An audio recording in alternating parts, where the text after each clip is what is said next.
Hello everyone, and welcome to our presentation on exponential time complexity. Today, we'll take an in-depth look at how exponential growth impacts algorithm performance and why it's a critical concept in computational problems. Let's start with an overview. In this session, we'll discuss algorithmic complexity and focus on the significance of exponential time complexity in solving computational problems. Our agenda includes defining exponential time complexity, understanding its mathematical representation and exploring examples, viewing visual demonstrations of growth patterns, reviewing case studies and real-world examples, discussing strategies to mitigate exponential complexity, and finally, we'll have a Q&A session for any questions you might have. Let's dive into the details. Exponential time complexity describes algorithms where the running time grows as a function of c raised to the power n, where c is a constant greater than 1. In practical terms, even a small increase in the input size can lead to a dramatic increase in the time required to solve the problem. This type of complexity is characterized by extremely rapid growth compared to polynomial or logarithmic time complexities.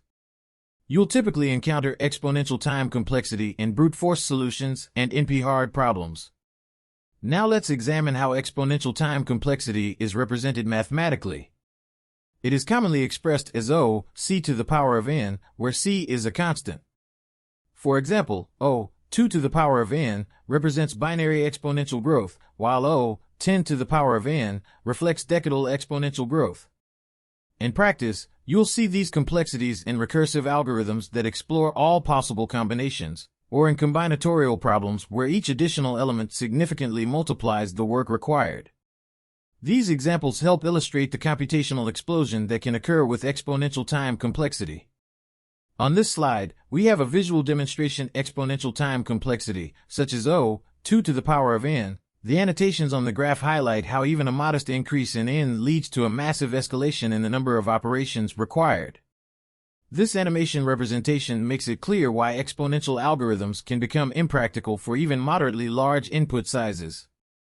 Let's jump into the Visual Studio Code to write an example for exponential time complexity. I'm going to implement a program for Fibonacci, which is a perfect example of an exponential time algorithm. We define a function called Fibonacci that takes an integer n.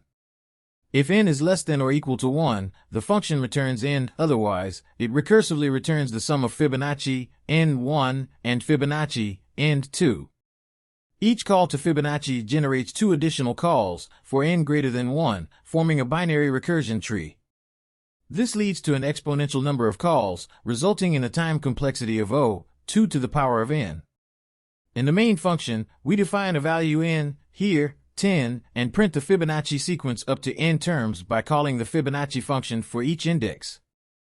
This program demonstrates a simple recursive approach to compute Fibonacci numbers, which clearly illustrates an exponential time algorithm. While elegant, this method is inefficient for large values of n due to its rapidly growing number of recursive calls. Now let's run it and you will notice that it has generated Fibonacci sequence. Here output doesn't matter. The intent behind this example is to explain you the exponential time complexity. So now let's go back to presentation. Given the challenges of exponential time complexity, it's important to consider strategies to manage it. Some effective approaches include algorithm optimization. Use dynamic programming techniques to cache repeated computations and reduce redundant work. Heuristics. When exact solutions are computationally infeasible, approximate algorithms or greedy strategies can provide acceptable results. Problem reduction. Whenever possible, transform problems into more tractable forms that don't exhibit exponential growth. Pruning techniques. Implement methods like branch and bound to eliminate unnecessary computation paths early in the process. These strategies can help significantly reduce the practical impact of exponential time complexity on your systems. To conclude, we've examined what exponential time complexity entails, how it is defined, represented mathematically, and its dramatic impact on performance due to exponential growth. We also looked at real-world examples and discussed practical strategies to mitigate its effects. Understanding these concepts is critical when designing algorithms and optimizing system performance. Thank you for your attention. If you have any questions or further discussion on exponential time complexity, then ask your questions and comment. Thank you for joining today's session. I appreciate your engagement and look forward to any questions you might have.